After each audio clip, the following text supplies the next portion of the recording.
Kendra Cook, your host for the DCTV Daily News program out of Dove Creek, Colorado.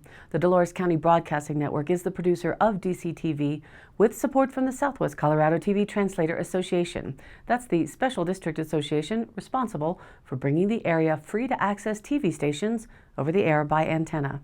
This is a community TV station. If there's a news story or event information that you would like to share, you can call us. The number is 970-677-4119. And if you're a business or organization, we welcome you to find out about sponsorship opportunities for banners or video segments run on the channel. This is the Wednesday program for August 12th, 2020, DCTV Daily News. More mask drama. O'Reilly, as reported in the Durango Herald, with the photo Shane Benjamin. A 23-year-old Durango woman has been cited with disorderly conduct on suspicion of punching a man in the face after a dispute about wearing face masks during the coronavirus pandemic. Durango Police Department Commander Ray Shoup said officers were called to O'Reilly Auto Parts at 2475 Main Avenue in Durango around 6:15 p.m. on Friday after the alleged male victim and multiple witnesses alerted authorities of the incident. According to investigators, the woman, identified as Sadie Wendt, was in line to check out at O'Reilly Auto Parts when she started asking the store manager why customers were not wearing face masks. An intense verbal altercation occurred between Wendt and other customers in line who were not wearing face masks. During the argument, police said Wendt walked up to a man not wearing a face mask and punched him in the face. Shoup said the man, identified as Ryan Bartholomew, age 38, of Bayfield, tried to defend himself and took Wendt to the ground. Bartholomew then reportedly tried multiple times to keep Wendt on the ground until police could arrive. Wendt, however, left the store and drove away. She, too, called police to report the incident. Shoup said Wendt was cited with disorderly conduct. He said multiple witnesses in the store corroborated that Wendt was the instigator in the situation and that Bartholomew took actions only to defend himself.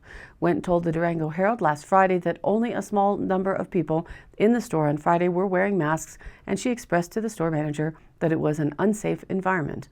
She said 5 to 8 people in line then started screaming at her that she was a libtard, that it was a free country, and that it is a constitutional right to not wear a mask.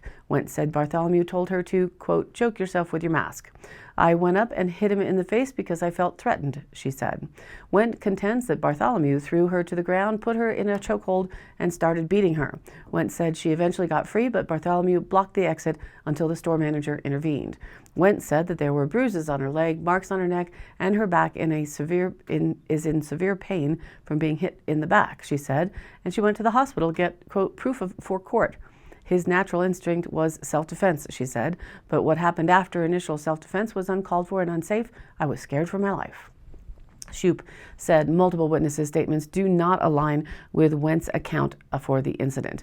Wendt responded that authorities talked to witnesses who were not wearing masks and on Bartholomew's side. Bartholomew declined to comment for this story.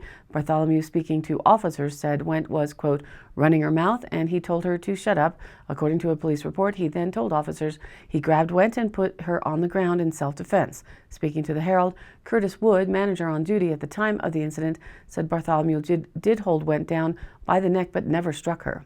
There were a volley of words and name-calling back and forth. Then she walked through the crowd and punched this guy in the face, Wood said. He never ever struck her. He defended himself. Wood said no security camera is in the store, which is in the same location where a police-involved shooting occurred on July 1st, resulting in the death of a Pagosa Springs man. He said up to 10 people gave witness statements to police. Witnesses are against her because she's telling lies, Wood said. Her story is not true. Wood said he does not require masks in the store because it is a mandate and not an enforceable law. I can't make them, Wood said, and now this whole thing has blown completely out of proportion and I'm getting threatening calls at work. Wendt said that she intends to press charges against Bartholomew. I will be fighting this for justice because what happened is not okay, she said. Shoup said since masks became mandatory in Durango, there have been several instances of verbal altercations, but this is the first situation where the issue of masks escalated into violence. Shoup said officers have not written a citation for the mask ordinance, preferring instead to focus on education and verbal warnings. Bartholomew was not cited for not wearing a mask, but those charges could be added on by the 6th Judicial District Attorney's Office at a later date, Shoup said. And now, take a deep breath. Let's take a look at the local weather through this weekend. Today, sunny with a high near 85 degrees with south-southeast winds at 5 to 15 miles an hour, becoming west-southwest in the afternoon. Tonight, mostly clear and a low around 57 degrees. And now for Thursday, sunny with a high near 87. East-southeast winds 5 to 15 miles an hour. For Thursday night, partly cloudy and a low around 60 with west-southwest winds 5 to 10 miles an hour, becoming light and variable in the evening, but the winds could gust Thursday night as high as 20 miles an hour. For Friday, mostly sunny and a high near 88 degrees with calm air. Friday night, partly cloudy with a low around 58. And the weekend is looking to heat up a bit more now, with Saturday sunny with a high near 90 degrees. Saturday night, mostly clear with a low around 59. Sunday, sunny with a high near 91, and Sunday night, mostly clear and a low around 59. And repeat again for next week, with Monday sunny and a high near 89 degrees. Monday night, partly cloudy and a low around 59. And now, back to our news. To our south, there's an update on a case still pending from 2018. The Durango Herald followed up with an AP article, Photo Roberto Rosales, the Albuquerque Journal.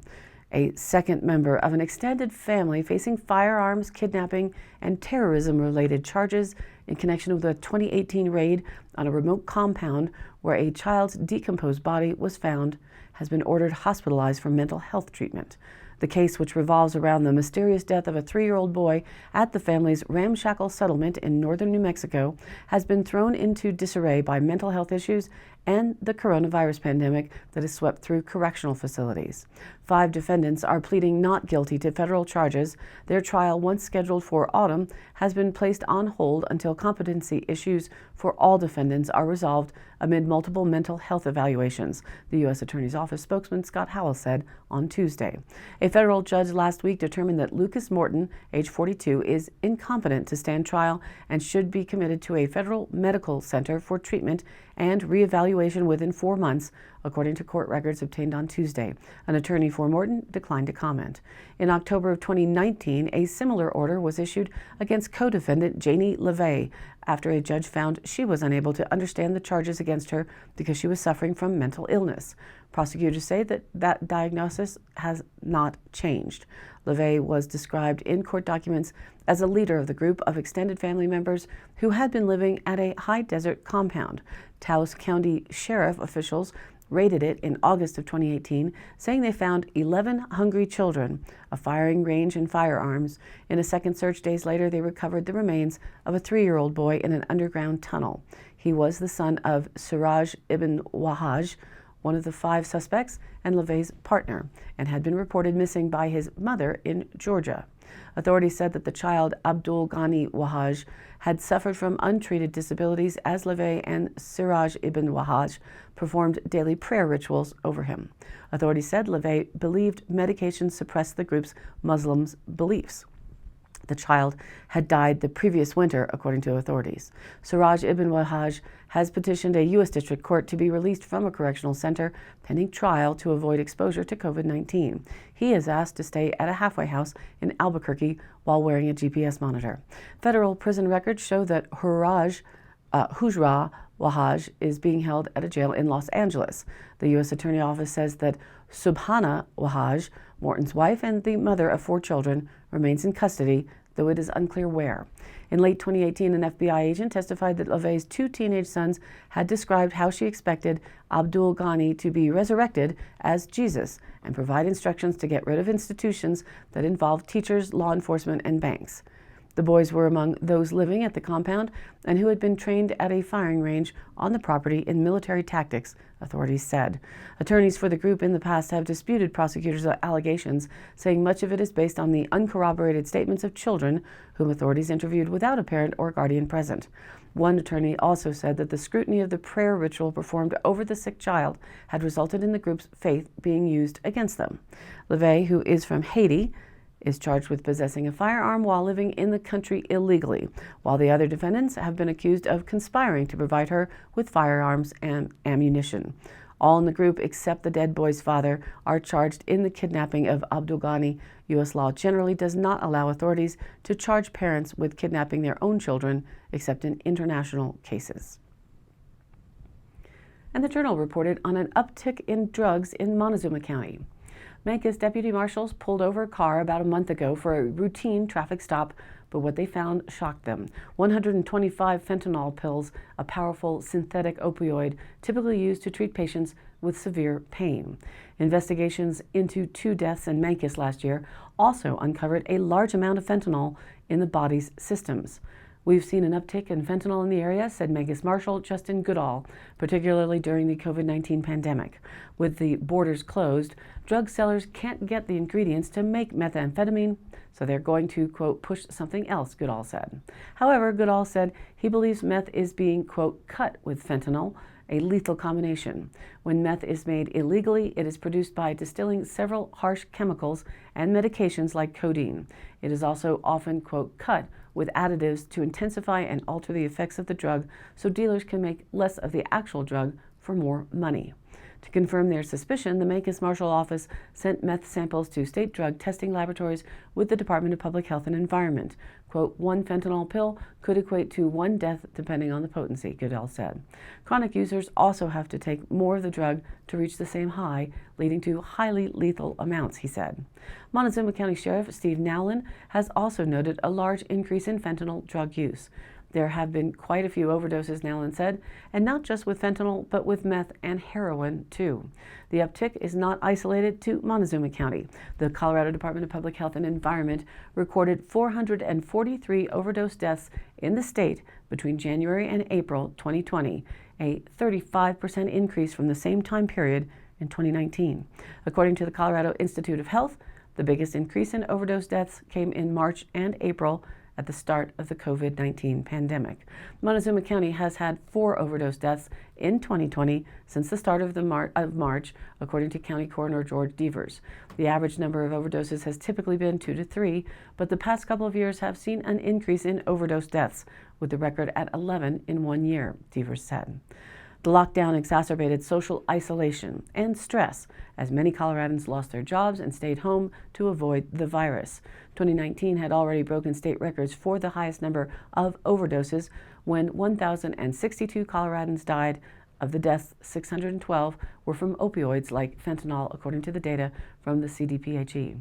Deaths from fentanyl in Colorado have more than doubled, with some 220 deaths in the state involving fentanyl in 2019 and only 102 deaths involving fentanyl in 2018. The Centers for Disease Control and Prevention also reported on the stark increase in overdose deaths for people of color, particularly Native Americans. The report highlighted that high rates of physical, emotional, and historical trauma for indigenous communities contributed to the increase in overdose deaths, as well as the lack of equitable access to treatment.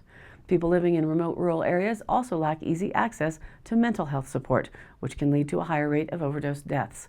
Quote, fentanyl is really potent, and then you add on top of that the pandemic and little access to health services, said Jalen Ingalls, policy analyst for the Colorado Health Institute.